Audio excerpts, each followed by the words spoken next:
네, 오늘부터 미국 ETF 시간 또 돌아왔습니다. 오늘은 대신증권 박현정 연구원께서 함께 해주시겠습니다. 안녕하세요. 안녕하세요. 요즘에 우리도 그렇지만 미국 주식시장도 AI 거품론 때문에 좀 출렁이었단 말이에요, 시장이. 맞습니다. 아직도 여진이 좀 남아 있는 것 같은데 뭐 이런 상황에서 글쎄요, 관심을 가져볼 만한 주제, 테마가 있다면 어떤 게 있을까요?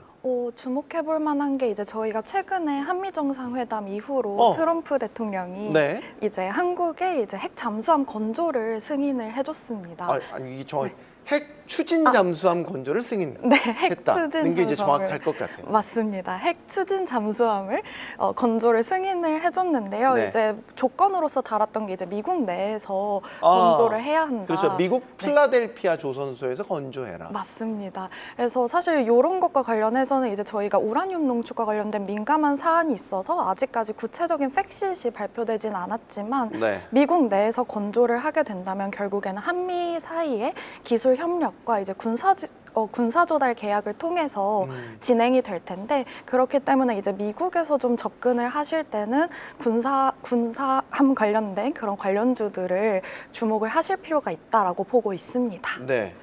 사실 이제 핵 추진 건조함이 한미 정상회담에 의제가 되고 승인 이를 몰랐죠, 사실. 네. 그런데 이제 지난주에 제가 이제 박현정 연구원님이 하고 얘기했던 게 미국에는 조선 ETF가 있냐, 이제 이런 질문을 제가 드린 네. 적이 있어요. 왜냐하면 네. 우리 한국 증시에서는 이제 조선 업체들이 주가도 요즘에 굉장히 강세고 네. ETF도 되게 수익이 괜찮거든요. 네. 그러니까 궁금하더라고요. 네. 미국엔 그런 조선 ETF가 뭐가 있을까? 네. 뭐가 있습니까?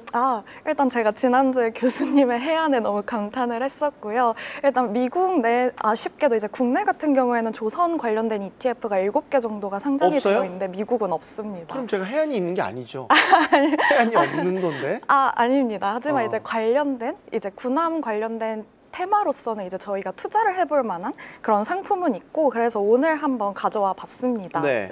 그러면 미국에 상장되어 있는 ETF 상품 중에서 우리처럼 순수하게 조선 업체들만을 담은 ETF 상품은 없습니다. 없다고 봐야 되겠군요. 네. 사실 이제 미국 하면은 조선 산업이 많이 이제 쇠퇴했다라고 네. 알려져 있어서 네. 저도 사실 좀 찾아봤는데 미국에 이제 뉴욕 증시에 상장돼 있는 조선 업체들이 뭐가 있나 네. 있긴 한데 우리처럼 종합 선박 업체들은 없더라고요. 맞습니다. 대부분 이제 군함이라든지 네. 특수 선박이라든지 이런 것 위주로, 그리고 이제 시총도 그렇게 크진 않아요. 네. 근데 어쨌든 군함이나 군수용 이런 것들은 미국도 강점을 갖고 있는 부분이 분명히 맞습니다. 있죠. 네. 소개해 줄 상품들이 어떤 게 있습니까? 네, 그래서 이제 교수님께서 말씀해 주셨던 대로 네. 이제 미국 조선 기업들은 일반 상선보다는 군함 쪽으로 좀 치중이 되어 있고, 그래서 대부분 방산 관련된 업체들이 많습니다. 네. 그렇기 때문에 저희가 ETF로 접근을 하실 때는 항공우주와 방산 테마의 ETF로 접근을 하시는 게 유리하다라고 말씀을 드리고 있고요. 이제 저희가 핵추진 잠수함에 관련해서 미국 내에서 언급되는 종목들이 이제 헌팅턴 잉글스 인더스트리즈나 아니면 제너럴 다이내믹스 같은 종목들이 언급이 되고 있는데, 이 두 가지 종목을 모두 담고 있는 ETF가 이제 티커가 굉장히 직관적입니다. 네. 전쟁을 나타내는 월을 월, 네. WAR. 네, 이런 상품이고요. 그래서 이제 헌팅턴 잉글스 인더스트리즈 같은 경우에는 미국 최대 방산 업체인 노스롭 그루먼으로부터 이제 분사가 된 그런 기업이고, 미국 최대의 이제 최대의 군함 건조 회사다라고 봐주시면 되겠습니다. 제너럴 다이내믹스 같은 경우에는 이제 잠수함이나 군사통신 시스템과 같은 이런 다양한 방산 사업부를 운영을 하고 있는 기업이고, 이제 특히 군함 건조와 관련된 마린 시스템이 핵심 부서인 기업이라고 봐주시면 되겠습니다. 그런데 구성 종목 수를 보니까 네.